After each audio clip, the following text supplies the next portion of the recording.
Chapter 8. Matapos maghapunan ng lahat, nagpasya ng mamahingang ama't ina ni Sarah. Kaya't sinamahan na nila si Tobias at itinuro ang silid tulugan. Naalala ni Tobias ang bili ni Rafael tungkol sa atay at puso ng isda. Kaya kinuha niya ito sa kanyang lalagyan. Sinunog kasama ng insenso sa isang sisidlan at pumasok sila sa nataglay ito. So, ito yung mga ginagaya ng ibang mga albularyo o mga halos lahat albularyo o di kaya sa Roman Catholic na belief. Kaya, yun, no, ginagawa nila, ginagaya. Sumaganap sa silid ang usok at naamoy ng demonyo. Ito yung parang pampaalis na ng mga diablo. Yung incense na yun. Naalala ko noon sa bahay namin, talagang grabe, puno ng usok ng incense yung bahay namin. Ginagaya. So, tumakas ito patungong Ehipto. Hinabol ito ni Rafael at ng abutay, iginapos ang paa at kamay. So, si Asmodeus, yung diablo, no? Yun yung nagkagusto kay Sarah at ayaw na mag-asawa si Sarah.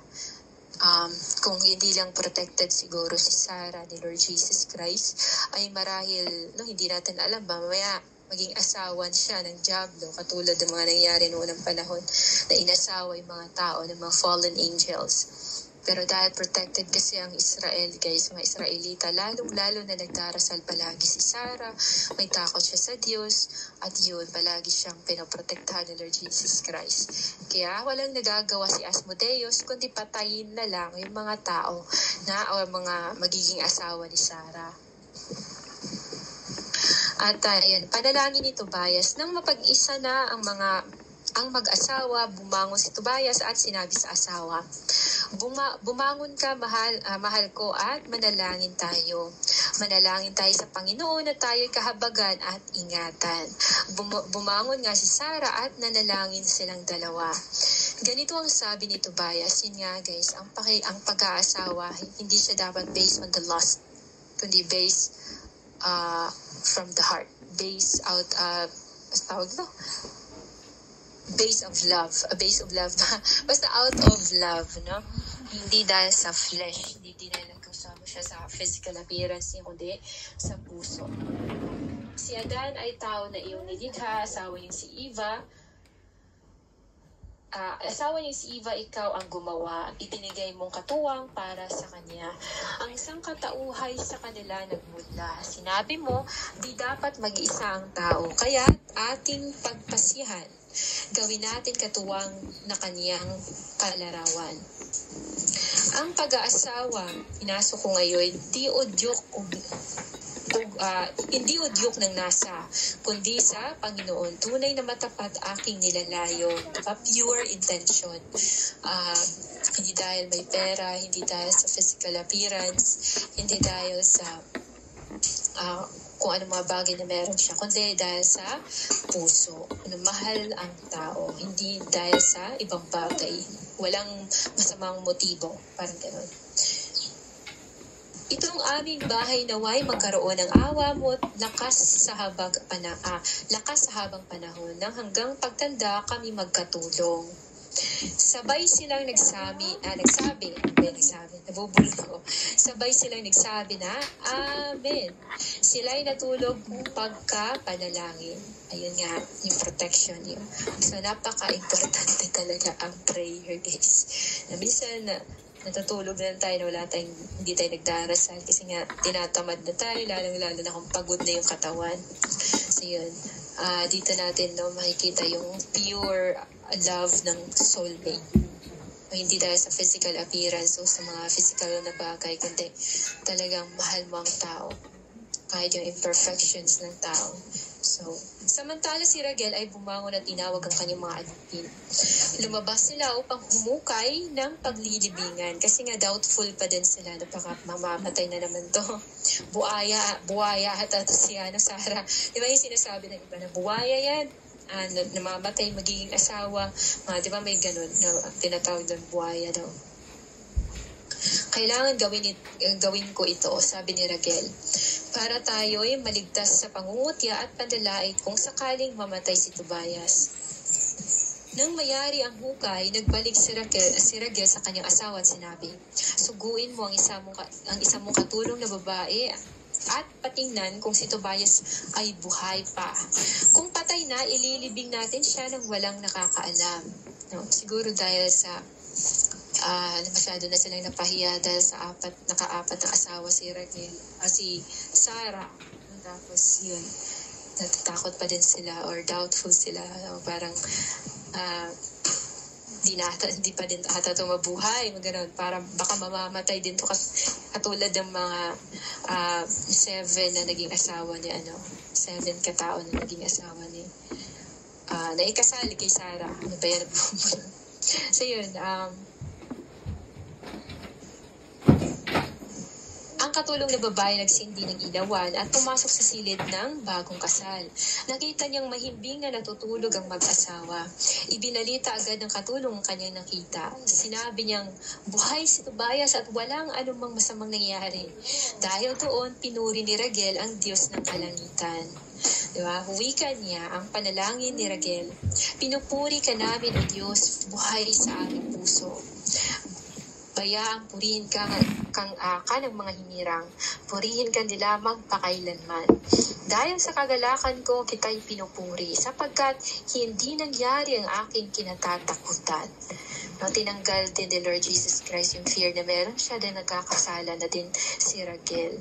So, lahat talaga guys, maganda yung timing. God is timing. Maganda talaga yung nangyayari. Yung plano ni Lord, napaka-smooth. Yung gawa ni Lord ay napaka-ganda. Diba? Na rin yung nagkaroon muna ng nabulag muna si Tobit. So, hinayaan ni Lord na pumulag si Tobit para si Tobias ay pupunta doon, no, sa lugar ni Raquel. Kasi kung hindi yun mabubulag, no, posible si Tobit ang pupunta doon sa lugar nila Raquel. Siyempre, ilang lakaran yun. At matanda na din si Tobit. So, napaka-perfect ng plano ni Lord Jesus Christ. No, nag-turn into joyful ang tears, no, na mga luha ni Tobit at Sarah, sinabay na sinagot ni Lord Jesus Christ sa pamamagitan ng kanyang anghel, no? Pinadala ni Lord ang kanyang anghel na si Raphael. At dun guys, habang nagbabasa ako dun sa Book of Tobit, ay pinaintindi sa akin ni Lord Jesus Christ na, "Eileen, alam mo ba yung mga nakita mo sa vision, yung mga anghel na nakatayo doon na nakatingin sa'yo, nakasama si Lord Jesus Christ, guys, pinaliwanag sa akin ni Lord, pinaintindi niya sa akin na yun daw ay ang 7 espiritu. 7 espiritu ni Lord Jesus Christ na nakatingin sa buong mundo.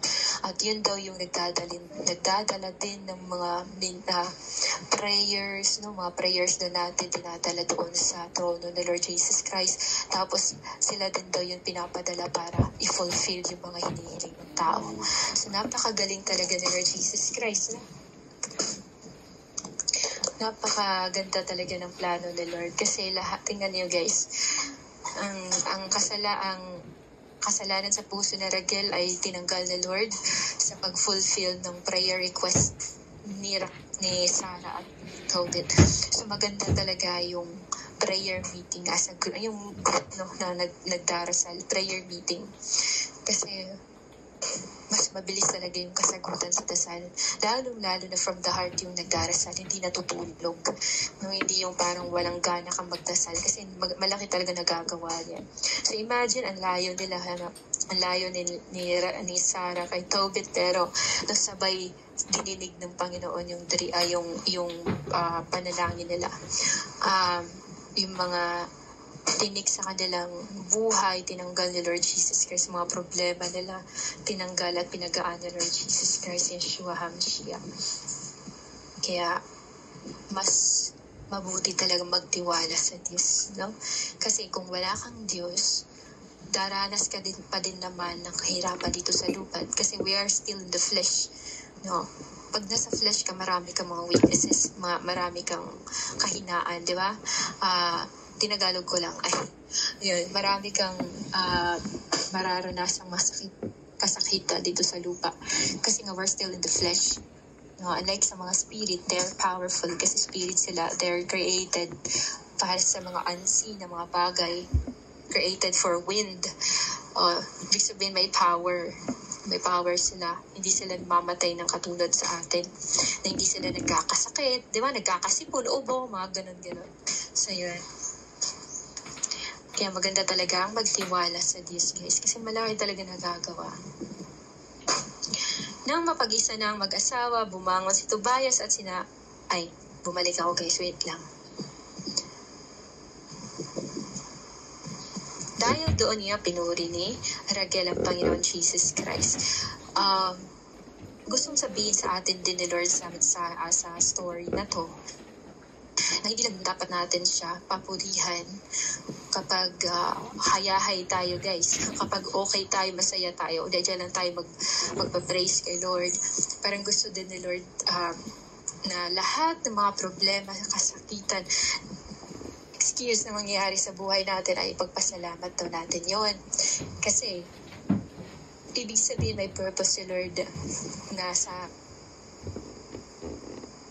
ginagawa siya na hindi natin nakikita, no, na naka-cover pa. So yun, may mga ginagawa siya. So pagpasalamat na natin yung mga trials natin, yung mga pain na nangyayari sa buhay natin. Kasi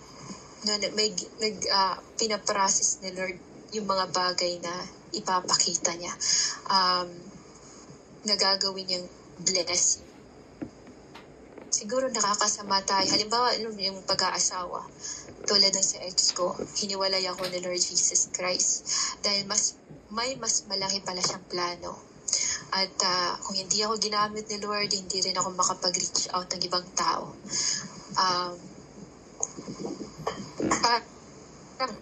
Para kang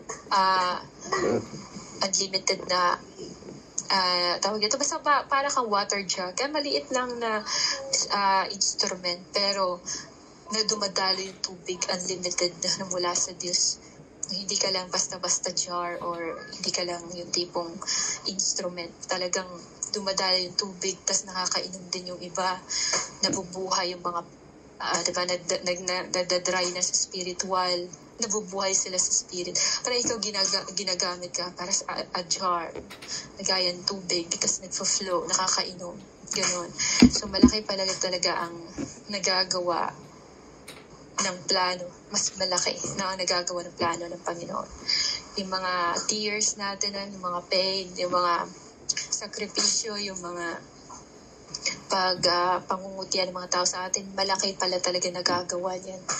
Malaki nagagawa niya sa buhay natin. Masasaktan man tayo, pero later on, magugulat na lang tayo, ay, ito pala yun, kaya pala hinayaan ni Lord na kutyain ako, hinayaan ni Lord na maghirap muna ako, hinayaan ni Lord na magkasakit ako, hinayaan mo na ni Lord na bedridden ako, hinayaan mo na ni Lord na wala akong makain, parang pansamantala, hinayaan mo na. Kasi may mas malaki pala siyang plano. Na may yung blessings pala, mas malaking blessing na naghihintay sa iyo. At yun pala yung mas makilala mong Panginoon. Kakaroon ka ng relationship. At dahil doon, nagkaroon ka ng mas supernatural na mga bagay na hindi matatawaran talaga. Hindi siya yung tipong mabibili ng pera. No? Yung mga supernatural na nakikita natin, guys, na experience natin, hindi yun basta-basta nabibili. Hindi mo pwedeng sabihan ng Holy Spirit na bibilin ko yung gift mo, bibilin ko yung pwedeng ma-bribe ang Holy Spirit, guys, no? Hindi yan siya mabibili. Yung mga bagay na meron ka, na mayaman ka sa ganung bagay, tapos yung iba wala. Yung ang sa kanila lang mga physical. Siyempre, mga physical, mawawala, mabubura. Ay meron ka na kayamanan, hindi mabubura. Napaka-importante talaga na malaman o makilala si Lord Jesus Christ, malaman ang katotohanan. Napaka-importante pala talaga yan, no? Hindi dahil hindi lang about sa pagkain, sa physical, hindi lang about sa mga nakikita ng mata. Talaga mas dapat mas beyond pa na talaga ang tao. Magulo ba yung sinasabi ko? Parang yan ako. Yan nga. So, sa katuwaan nila, naganda sila ng isang malaking salo-salo. Inutusan ni Raguel ang kanyang asawa na magluto ng maraming tinapay. Samantalang siya naman ay kumuha sa kawan ng 2 toro at 4 na barakong kambing at ipinapatay sa mga utusan. Tinawag niya si Tobias at sumpa si Raguel na hindi ka aalis dito sa loob ng 2 linggo. Magkasama tayong kakain at iinom at dudulutan mo ng kaligayahan ang iyong asawa. Kunin mo na ang kalahati ng kayamanan ko kahit buhay pa ako. So, sobrang tuwa nila na parang isang miracle. Mga gano'n na. Ay, milagro to na nabuhay pa. Ibig sabihin, magkakaroon sila ng descendant. Yun yung importante noon guys, yung descendant, magkakaanak ka ng lalaki, gano'n. Yun yung importante sa kanila noon. Parang napaka-bless mo kung madami kang anak. Yun nga, no, dahil sobrang tuwa ni Raguel na ganun pala. Kasi kaisa-isang anak niya yun, si Sarah. At sana'y makarating sa inyo ng ligtas. Ang matitira iyo pa rin kapag kami mag-asaway namatay na. Magalak ka, anak. Ako'y iyo na ring ama at si Edna ay yung ina. Tunay na ang ating kaugnayan ay hindi na mapapatid. Wala kang anumang dapat ipangamba, anak. Sobrang galak, no? Natutuwa. Kasi kung anong ginawa din kasi ni Tobit sa kanyang kapwa, no, parang bumalik sa kanya lang din yung kabutihan na ginawa niya. No, parang kung anong ginawa niya, nagbumerang ng maganda. No, hindi yung masama. Bumalik yung magandang bagay. Dahil yun sa pagmamahal din ni Tobit sa kanyang kapwa. Minsan nga, umiiyak na lang si Tobit, no, sa kakalibing ng mga patay. Parang sobrang awa ng kanyang mga kapatid. Kahit hindi naman masyadong malapit o diba, basta ka-tribe. So yun nga, chapter 9